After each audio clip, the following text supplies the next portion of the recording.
Hello and welcome to Study English IELTS Preparation. I'm Margot Politis.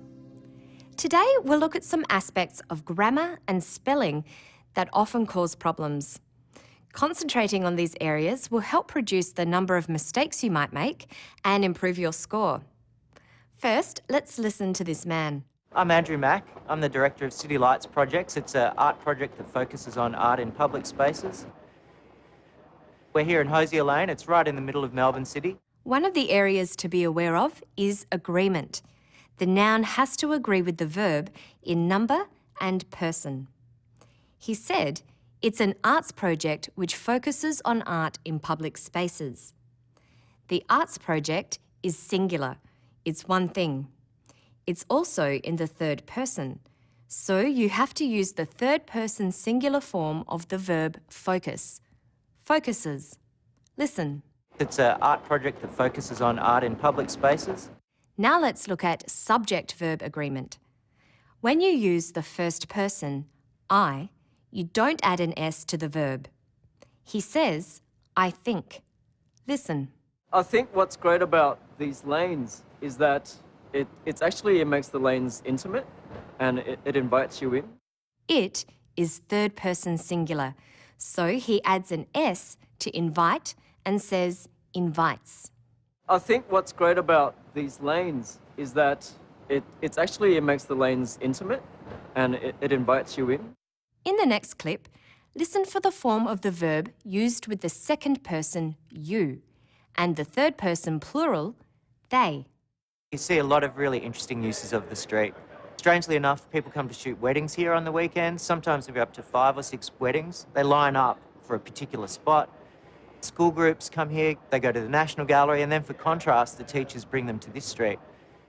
He says, you see.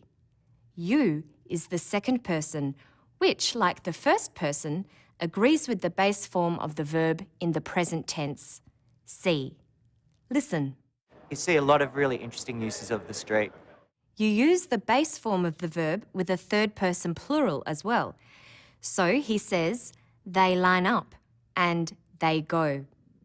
Sometimes there'll be up to 5 or 6 weddings. They line up for a particular spot.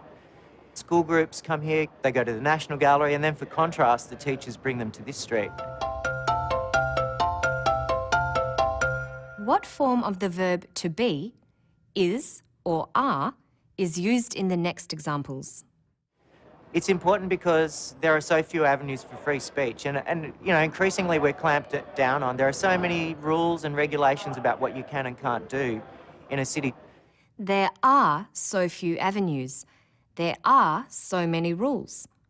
You use are with plural subjects and is with singular subjects. There are many rules. There is one rule. What about have or has? Listen. A lot of cities have chosen a zero-tolerance approach to graffiti. Sydney has the opposite approach to Melbourne, where there is some tolerance here for what happens.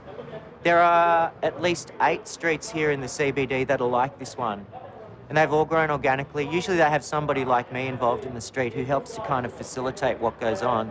Melbourne has grown to really love the graffiti. Cities is plural, so he uses have. Cities have. But Sydney is singular, so he uses has. Sydney has. Listen again. A lot of cities have chosen a zero-tolerance approach to graffiti. Sydney has the opposite approach to Melbourne. Take a look at this sentence. After the graffiti, do you use have or has? And what about after businesses? Listen. The graffiti has grown with the light boxes, and then businesses have been attracted to this street and other streets. A subject such as the graffiti is treated as singular, even though it refers to more than one piece of work. So you say the graffiti has grown. And businesses is clearly a plural subject, so you use have. Businesses have been attracted. Another area that is useful to review is countable and uncountable nouns. Uncountable nouns are words like pollution that don't have a plural with an S on the end and are treated as singular subjects. We say pollution is, not pollution are. Countable nouns have the plural form with the final S when they refer to more than one or things in general, such as the word laneways in this clip. In the mid-90s, when I started the City Lights project, Melbourne City was a lot quieter and actually people didn't use these laneways. The city is on a grid structure, which is state-of-the-art city design in the 1850s. Over years, the laneways became misused and unused, and so people didn't come down here. Uncountable nouns refer to things that can't be counted or are referred to as a general mass, such as water or pollution or graffiti. Listen for graffiti and another uncountable noun in this clip. A lot of cities have chosen a zero-tolerance approach to graffiti. Sydney has the opposite approach to Melbourne, where there is some tolerance here for what happens. Some tolerance. Tolerance is an uncountable noun. It doesn't take an S ending. It's a good idea to memorise the uncountable nouns that are frequently used in essays, such as education, equipment, experience, health, information, knowledge, pollution, technology, traffic, transport, and work.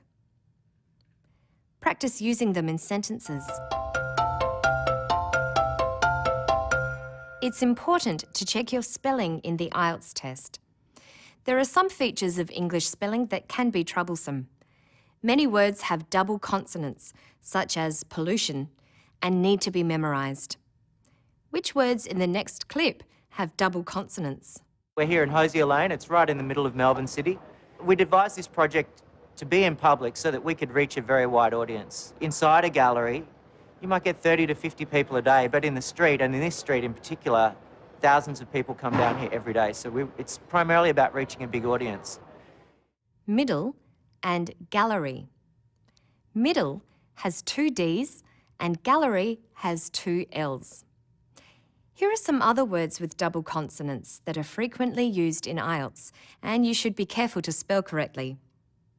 Accommodation. Notice that there are 2 Cs and 2 Ms.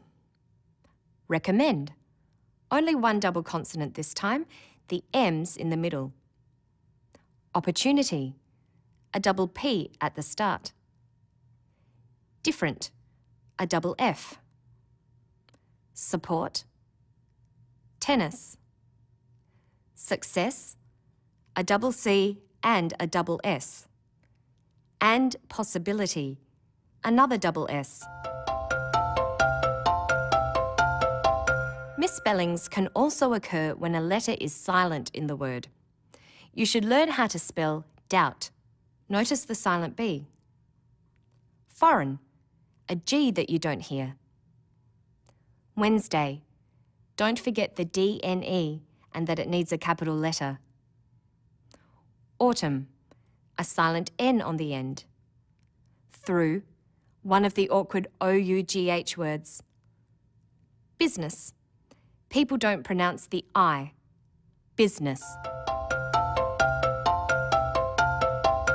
Sometimes misspellings occur because some letters in the word aren't clearly heard.